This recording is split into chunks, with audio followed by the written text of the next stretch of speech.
The third step toward riches.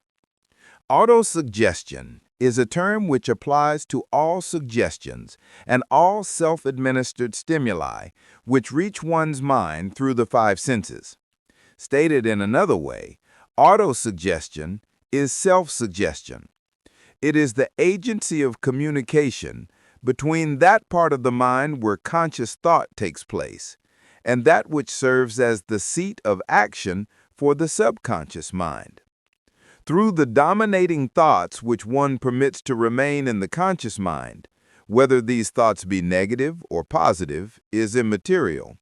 The principle of autosuggestion voluntarily reaches the subconscious mind and influences it with these thoughts. No thought, whether it be negative or positive, can enter the subconscious mind without the aid of the principle of autosuggestion, with the exception of thoughts picked up from the ether. Stated differently, all sense impressions which are perceived through the five senses are stopped by the conscious thinking mind and may be either passed on to the subconscious mind or rejected at will. The conscious faculty serves, therefore, as an outer guard to the approach of the subconscious mind. Nature has so built man that he has absolute control over the material which reaches his subconscious mind through his five senses, although this is not meant to be construed as a statement that man always exercises this control. In the great majority of instances, he does not exercise it, which explains why so many people go through life in poverty. Recall what has been said about the subconscious mind resembling a fertile garden spot in which weeds will grow in abundance if the seeds of more desirable crops are not sown therein.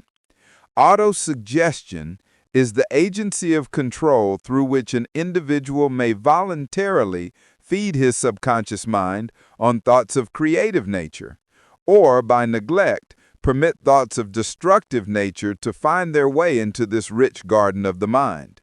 You were instructed in the last of the 6 steps described in chapter on desire to read aloud twice daily the written statement of your desire for money, and to see and feel yourself already in possession of the money. By following these instructions, you communicate the object of your desire directly to your subconscious mind in a spirit of absolute faith. Through repetition of this procedure, you voluntarily create thought habits which are favorable to your efforts to transmute desire into its monetary equivalent. Go back to these 6 steps described in Chapter 2 and read them again very carefully before you proceed further. Then, when you come to it, read very carefully the 4 instructions for the organization of your mastermind group, described in the chapter on organized planning. By comparing these 2 sets of instructions with that which has been stated on autosuggestion, you, of course, will see that the instructions involve the application of the principle of autosuggestion. Remember, therefore, when reading aloud the statement of your desire, through which you are endeavoring to develop a money consciousness, that the mere reading of the words is of no consequence. Remember, is of no consequence unless you mix emotion or feeling with your words. If you repeat 1,000,000 times the famous Emile Coué formula, day by day in every way I am getting better and better, without mixing emotion and faith with your words, you will experience no desirable results. Your subconscious mind recognizes and acts upon only thoughts which have been well mixed with emotion or feeling. This is a fact of such importance as to warrant repetition in practically every chapter, because the lack of understanding of this is the main reason the majority of people who try to apply the principle of autosuggestion get no desirable results. Plain, unemotional words do not influence the subconscious mind. You will get no appreciable results until you learn to reach your subconscious mind with thoughts or spoken words which have been well emotionalized with belief. Do not become discouraged if you cannot control and direct your emotions the first time you try to do so. Remember, There is no such possibility as something for nothing. Ability to reach and influence your subconscious mind has its price, and you must pay that price. You cannot cheat, even if you desire to do so. The price of ability to influence your subconscious mind is everlasting persistence. In applying the principles described here, you cannot develop the desired ability for a lower price. You, and you alone, must decide whether or not the reward for which you are striving, the money consciousness, is worth the price you must pay for it in effort. Wisdom and cleverness alone will not attract and retain money, except in a few very rare instances where the law of averages favors the attraction of money through these sources. The method of attracting money described here does not depend on the law of averages. Moreover, the method plays no favorites. It will work for one person as effectively as it will for another. Where failure is experienced, it is the individual, not the method, which has failed. If you try and fail, make another effort and still another until you succeed. Your ability to use the principle of autosuggestion will depend very largely on your capacity to concentrate on a given desire until that desire becomes a burning obsession. When you begin to carry out the instructions in connection with the 6 steps described in the 2nd chapter, it will be necessary for you to make use of the principle of concentration. Let us here offer suggestions for the effective use of concentration. When you begin to carry out the first of the 6 steps, which instructs you to fix in your mind the exact amount of money you desire, hold your thoughts on that amount of money by concentration, or fixation of attention, with your eyes closed until you can actually see the physical appearance of the money. Do this at least once a day. As you go through these exercises, follow the instructions given in the chapter on faith, and see yourself actually in possession of the money. Here is the most significant fact.